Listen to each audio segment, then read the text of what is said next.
Good morning everyone, মৌসুমি লাইফস্টাইলে আরও একটি ব্লগে তোমাদের স্বাগত। আর এখন সকাল 5:35, এখন থেকে আমি আমার ব্লগটা স্টার্ট করছি। আর তোমরা বুঝতেই পারছো 5:35 বাজে, অথচ আমি তৈরি হয়ে গেছি। আমি কোথায় যাচ্ছি? তো হ্যাঁ, আজকে শনিবার, আজকে আমার ডায়ালিসিসের দিন। সকালবেলা তৈরি হয়েছি ডায়ালিসিসের জন্য।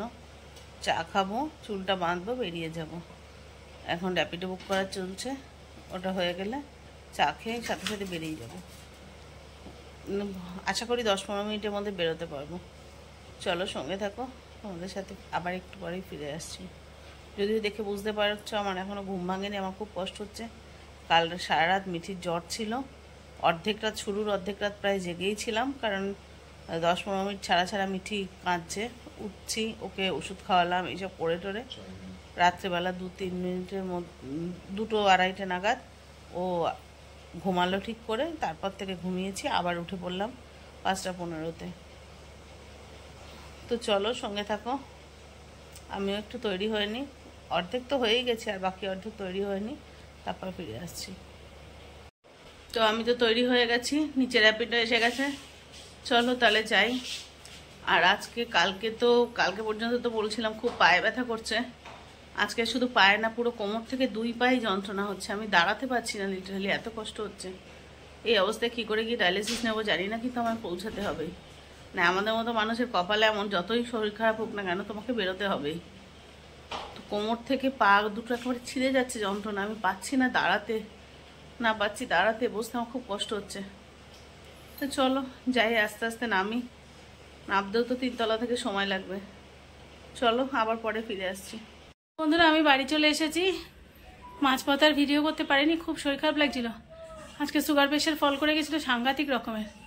15 মিনিট আগে রিটার্ন করতে হয়েছে, মানে এতটাই শরীর খারাপ লাগছিল। আমি এখনও হাঁপাচ্ছি, কথা বলতে কষ্ট হচ্ছে।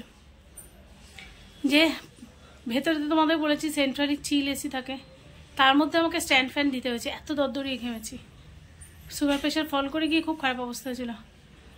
এমন 1-1.5 মিনিটের মধ্যে সাংঘাতিক অসুস্থ হয়ে পড়ি। মানে আমি নার্সদের ডাকছি, দেবলীনা বলে একটা মেয়ে আছে, আমি বললাম দেবলীনা শিগগির আমার প্রেশারটা দেখো তো। ও আস্তে আস্তে আমার সে সাংঘাতিক খারাপ অবস্থা। তারপরে মানে ওকে আর প্রেশার দেখার সুযোগ দিতে পারিনি, এত কষ্ট হচ্ছে। আমি আগে সবার আগে জলটা বন্ধ করো, মানে যে ফ্লুইডটা বেরোয় বন্ধ করো। তারপরে ওটা বন্ধ করতে করতে আমি সহ্য করতে পারছি না, খুব মানে তখন মনে হচ্ছে আমি অজ্ঞান হয়ে যাবো। তারপর বমি করলাম। তারপরে ওরা রিটার্ন করে দিল, বলছে না খুব অসুস্থ হয়ে পড়েছো, রিটার্ন করে দিই। ওই 17-18 মিনিট আগে রিটার্ন করে দিল। তারপরে 15-20 মিনিট শুয়েছিলাম বেডে। তারপরে আস্তে আস্তে তার মধ্যে ওরা সুগার প্রেশার বাড়ার একটা ইঞ্জেকশন দিল। তারপর বমি করলাম, তার জন্য অনডেম দিল ইঞ্জেকশন দিয়ে 15-20 মিনিট বেডে শুয়ে থাকার পরে। আর আজকে কি জানি দাদাও অফিস যায়নি মিঠির জ্বরের জন্য, আর ঠিক সেই কারণে হয়তো দাদা আনতে গেছে, বুঝতে পেরেছে যে আমি শরীরটা খারাপ হয়ে যাবে। তারপরে এই দুজনে মিলে বাড়ি ফিরলাম। এসে চানে যাবো, তো ভাবলাম তোমাদের সাথে একটু কথা বলে নিই। তো স্নান করে আসি, পরে আবার তোমাদের সাথে কথা বলছি। স্নান করে ছাদে এসেছিলাম, এসে যা সুন্দর একটা দৃশ্য দেখলাম, ভাবলাম তোমাদের সাথেও শেয়ার করি। চটপট মোবাইলটা ছাদে নিয়ে এলাম। দেখো তোমাদেরকে দেখাই, আমাদের সামনে একটা আম গাছ আছে, তোমাদেরকে আগেও দেখিয়েছি, তোমরা বারান্দা থেকে বিভিন্নভাবে দেখেছো ছবিটা। তো যাই হোক, সেই আম গাছের এখন তো গরম প্রচণ্ড পড়েছে, আমগুলো পাকার সময় হয়ে এসেছে। তো সেই আম পেড়ে দেখো আমি তোমাদের দেখাই। বিচ্ছু ছানাকে নিয়ে তার মা বসে কি সুন্দর খাচ্ছে দেখো। আর ছানাটা ঠিক কতটা বিচ্ছু দেখো। আমার মিঠি যখন খুব দুষ্টুমি করে না, আমার এগুলোই মনে পড়ে।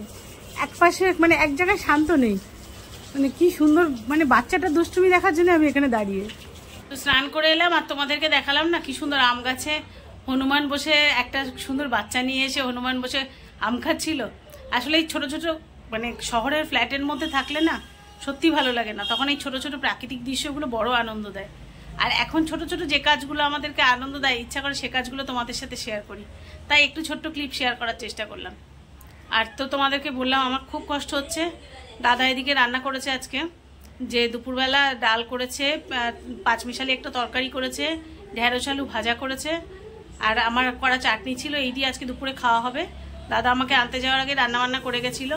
আর রাত্রে তো বেলায় আমাদের নিমন্ত্রণ আছে, তো তোমাদেরকে দেখাবো, সব কিছু শেয়ার করার চেষ্টা করব, সঙ্গে থাকো। আর এখন আমি একটু খেয়ে দিয়ে ঘুমাবো, ঘুমিয়ে আবার মামের সাথে ওখানে যাব, যেখানে নিমন্ত্রণ আছে আমি তোমাদের সাথে শেয়ার করব, সেই অংশটা অবশ্যই শেয়ার করার চেষ্টা করব। তো চলো। আর আজকে পাশেই মাইক টাইক বাজছে, একটু মানে ভিডিও করতে অসুবিধা হচ্ছে, তো চলো এখন মানে এতটা টায়ার্ড লাগছে, মনে হচ্ছে ঘুম পাচ্ছে, ঘুমিয়ে পড়ি। তো দুটো খেয়ে নিই, খেয়ে ভিডিওটা পাবলিক করে তারপরে আমি আর কি ইয়ে করবো, ঘুমাবো, একটু ঘরটাখানে ঘুমিয়ে নিই, তারপর আবার মেয়ের সাথে বেরোবো। তো আবার একটু পরে ফিরে আসছি। আজকে আমাদের ঘরের পাশে আমার ভাসুর আর যা, মানে জ্যাঠতো তো ভাসুর, আর এটা আমার যা, তো যা ভাসুরের 25th অ্যানিভার্সারি, সেই জন্য আজকে এখানে এসেছি, মানে একদম আমাদের বাড়ির পাশের বাড়িটাই। তো মাম তো জেঠিকে সাজিয়ে দিচ্ছে, তা ভাবলাম আমিও যাই চল। আর মিঠিকে নিয়ে ওর বাবা শুয়ে আছে, বললাম ঘরে থেকে কি করব, মাঝে মাঝে একটু ঘরে ভালো লাগে না, একটু বেরোতেও ভালো লাগে। তো দেখো মাম ওর জেঠিকে সাজিয়ে দিয়েছে, সব সাজানো হয়ে গেলে তোমাদেরকে ফুল লুকে একটা ছবি দেখাবো, কেমন হয়েছে তোমরা কিন্তু অবশ্যই জানিও। আর হ্যাঁ, তোমরা অনেকেই কিন্তু মামের কাজের খুব প্রশংসা করছো, আর সেই কমেন্টসগুলো আমি মামের কাজ অবধি পৌঁছে দিয়েছি। মাম কিন্তু খুব খুশি হয়েছে। তো কেমন লাগছে ওর জেঠিকে তোমরা জানিও। এখন অবশ্য গয়নাগাটি আর এগুলো হচ্ছে বাড়ির অন্যান্য মেয়েরা, মানে অন্যান্য ওর জ্যাঠতো তো বিভিন্ন, মানে জ্যাঠতো তো খুঁড়তো তো যত ভাই বোনা আছে সব এক জায়গায়। তো আমাদের বাড়ি কী বলো তো, জ্যাঠতো তো খুঁড়তো তোরা পাশাপাশি সবাই থাকে, ওর বাবার জ্যাঠতো তো বৌদি এটা। তো এই অনুষ্ঠান হলে একসাথে দেখা সাক্ষাৎ।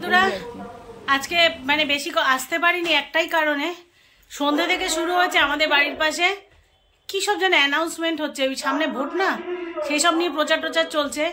এবার কথা বললে আমি জানি না এই কথাটাও তোমরা শুনতে পাবে কিনা, আমি যথেষ্ট চিৎকার করে বলছি। তো পাশে আমার জ্যাঠতো তো যা আছে, আমি তোমাদের দেখালাম যে মাম সাজাচ্ছে ওর জেঠিকে, জ্যাঠতো তো যা পাশে থাকে, তো তাদের আজকে 25th ম্যারেজ অ্যানিভার্সারি। তো চলো আমরা রেডি হয়ে গেছি দুজনেই, এবার যাবো ওই বাড়িতে যাওয়ার পালা। তো চলো ওখানে যাই, তোমাদের সাথে টুকরো টুকরো স্মৃতি শেয়ার করার চেষ্টা করবো। তো চলো এখন যাই।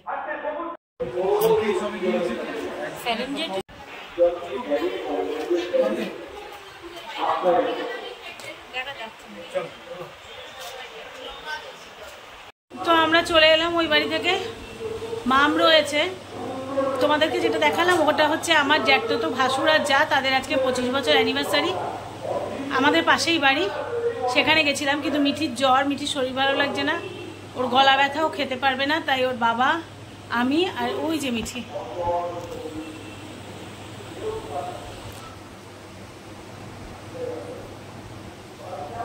তো চলে এলাম, যে ওর শরীর ভালো না লাগলে কি ওখানে থাকতে আমাদের ইচ্ছা করে, শুধু মামকে রেখে এলাম, ওর রয়েছে থাক, কারণ যে আমরা চলে যাই, মেয়েকে তো কিচ্ছু খাওয়াতে পারছি না। চলো দেখি ওর জন্য দুধ টুধ কিছু জাল দিতে পারি নাকি, কিছু একটা তো খাওয়াতে হবে, নাহলে মেডিসিন কি করে দেবো, সেই জন্যই চলে এলাম। তো চলো এবার আমি সবার আগে চেঞ্জ করে নিই, এসে মিঠি আর মিঠির বাবা চেঞ্জ করে নিয়েছে, আমি এখনও করিনি, চেঞ্জ করে নিই, তারপর আবার তোমাদের কাছে ফিরে আসছি। এসেছি রান্নাঘরে দুধ জাল দিতে মিঠির জন্য, মিঠি নাকে ঘুমিয়ে পড়েছে।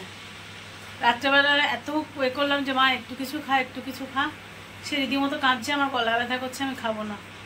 তারপরে ভাবলাম ঠিক আছে চলো দুধ বিস্কিট হরলিক্স দিয়ে খাইয়ে দিই, এছাড়া উপায় নেই, যে বিস্কিটটা একটু দুধে ভিজিয়ে দিলে যদি একটু নরম হয়, যদি একটা অন্তত বিস্কিট খেতে পারে, আর দুধ হরলিক্স দিয়ে দিই।